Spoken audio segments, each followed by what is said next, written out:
न्याय कोण देणार, कोण न्याय देणार या गरिबांना, हा प्रश्न आमच्या समोर मोठा प्रश्न आहे. आज दिवसेंदिवस रोज तुम्हाला माहित आहे की या सहकारी बँका प्रत्येक नागरिकांचा आर्थिक शोषण करून भ्रष्टाचार करून असा यांनी उद्योग सुरू केलेला.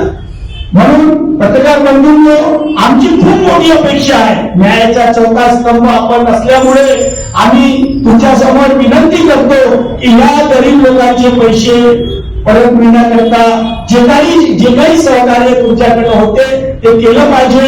ह्या न्यूजला तुम्ही हायलाईट केलं पाहिजे, जास्तीत जास्त या न्यूजला तुम्ही चालवलं पाहिजे. जे इलेक्ट्रॉनिक मीडिया असतील त्यांनी सुद्धा इथं आम्हाला सहकार्य करावे, माणुसकी या नात्याने करावे, अशीच माझी एवढी विनंती आहे या प्रसंगी.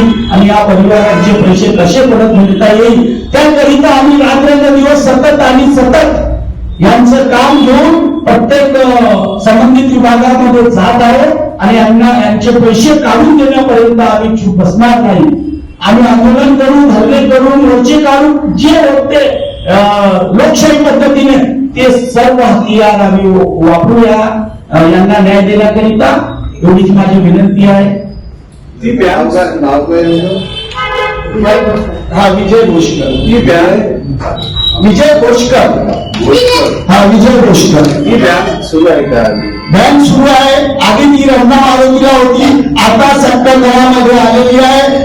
चंद्रभागा आई मिलच्या समोर ही बँक आहे, त्याचं बोर्ड लागले आहे, त्याचं कार्यालय आहे. यांचं पीक विमाची जेव्हा मुदत झाली तेव्हा बँकेत गेले, काय त्या रोजगारांचं म्हणणं होतं नेमकं?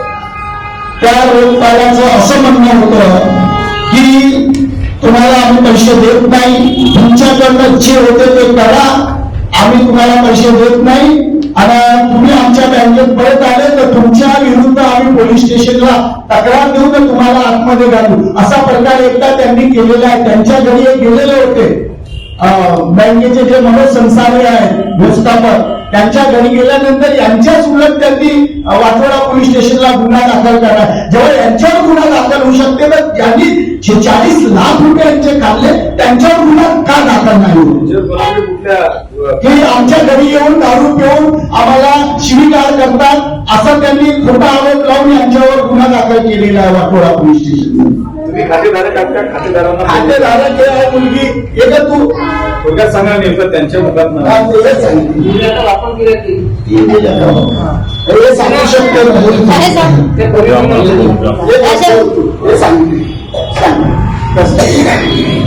नमस्कार सर, मी आशा विजय भोसकर.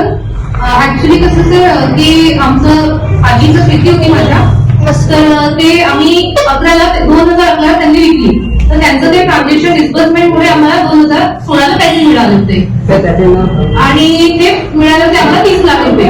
तर आम्ही 8 लाख रुपयाचे घर खर्चाला यूज केले आणि ते त्वरित आमचे जे 22 लाख उरलेले होते ते आम्ही फिक्स डिपॉझिट प्रत्येकाच्या नावाने टाकलेले होते. त्यानंतर जेव्हा आम्हाला पैशाची गरज पडली तर माझे पप्पा त्यांच्याकडे जायचे बँकेत, तर ते त्यांना हकलून द्यायचे आणि म्हणायचे की आता काही पैसे तुम्हाला काही मिळणार नाहीये, आमच्याकडे पूर्ण प्रूफ पण दिलेले आहेत आणि वरून पण त्यांच्याकडे गेल्यानंतर ते केस वगैरे करायचे आणि सगळ्या गोष्टी इग्नोर करून आम्हाला टाळून द्यायचे. असं वारंवार झालेलं आहे आमच्यासोबत. म्हणजे शेतीचा जो विवाद झाला त्यातला जो आर्थिक विवाद त्या खात्यात झाला त्याच्यामुळे हा सगळा घोळ झाला आहे. नाही, ते जे पैसे आहे ना ते आम्हाला सुद्धा मिळाले होते, म्हणजे माझ्या आजीला मिळाले होते, माझ्या आजीने यांना दिले होते पप्पांना